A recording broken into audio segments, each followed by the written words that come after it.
Eugene, perfect result for Dan Hooker last weekend. I guess that was just exactly what he needed after the Edson Barbosa fight. Yeah, like a hell of a way to bounce back from a loss like that, and to a hell of a way to take advantage of opportunity, another bone that the UFC is throwing you, and that you have to take with both hands. Because obviously, if he had beaten Barbosa, a guy that was in the top 15, top 10, then that was going to open doors for him. But now he's got another highly ranked guy that he's just beaten, and now, if you like, those doors that were going to open after the Barbosa fight, now they're like reopened again. So like, it's on so many different layers. It's perfect for him. It's provided him with all the opportunities that he needed. Yeah. Well, the movement that finished the fight, it looked so simple on TV when they showed it in slow motion, but Yeah.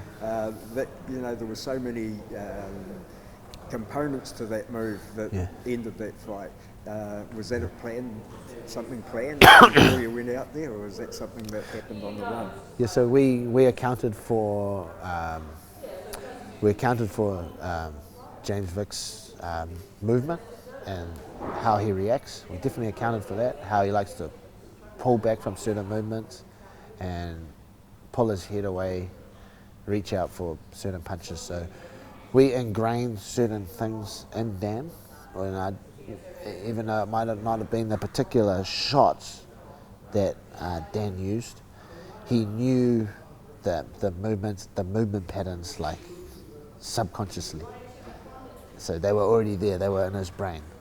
And that's what it's all about. The shot isn't so much as important as reading and feeling the movement and seeing the movement pattern and the reaction. Because after that you should be able to dial into any shot you want. Okay. As it turned out, he used a fake right hand to pull the head back out of the way and get the hand forward, and then left hook. Yeah, something that's taught more on a fundamental basis in this gym, but something that he was able to pull out of his conscious or subconscious, if you like, and just do immediately. He tried a double left hook earlier in the fight, and he gauged the reaction of that, and then he carried on fighting, and then just before that he threw he dropped the right shoulder, threw the left hook, and just before that one that landed. So he got the reaction. He saw that Vick's head move back. He knew this would happen. He saw that Vick's hand was coming away from his face to parry the punch. So then he set that up. And that was, you can't get a more beautiful setup. You can't get a more beautiful set of circumstances leading up to that. But it was just absolutely perfect. Yeah, just perfect for him. Answered a lot of questions for us. Even I turned mine down, Tony. You want to go again? Hey, mate. Yeah, Dan's victory was an important victory for us, so it helped. It helped prove a lot of things to us and confirm a lot of things. The Barbosa fight.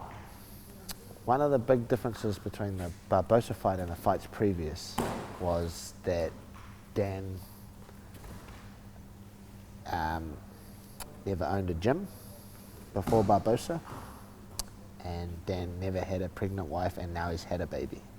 So two very influential things in your life had happened since the Barbosa fight.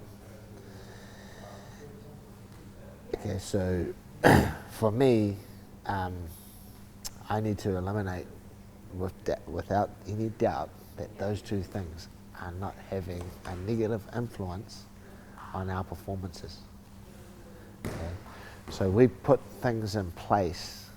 Okay, we've come up with a training schedule that we think can still work at a professional level, but obviously it's a little bit different now because Dan owns a gym, so he has to be there, right? And so we've come up together we've come up with a training schedule that he can stick to that we think can work, okay? And then we've just put checks and balances in place so that those sort of things are not going to affect them. Now, we only had to do that before the Barbosa fight, and we did the Barbosa fight, and the Barbosa fight wasn't successful. So if you like, we never had the proof that what we'd done has not had an adverse influence on his performances and him as a professional athlete at the highest level. So this fight for me was about proving that what we've come up with, our training schedule, we've got the new baby and stuff, and we've got obviously Dan's wife Izzy taking fantastic care of that, and Dan's still making as much family time as he can without it taking away from training. All those little things that you've got to do to be one of the best fighters in the world and be the best fighter in the world is still getting taken care of. Now for me, we've proven that. We've proven that what we're doing was right, that it had nothing to do with the Barbosa loss, because now we're performing at the highest level. We've got a baby, we've got a gym, and I definitely, after the Barbosa fight, that was definitely weighing heavily on the back of my mind. But now that's all laid to rest now. I feel much more comfortable that you can still do all those things, perform at the highest level, and now we're on track again. So I'm very happy about that. After the fight, Dan made it clear that where he wants to fight next, and that's on the same card as Israel. Is that what you're holding out for as well? Yeah, he has a very good chance of getting on that card, like a very good chance. Came out of that fight clean, and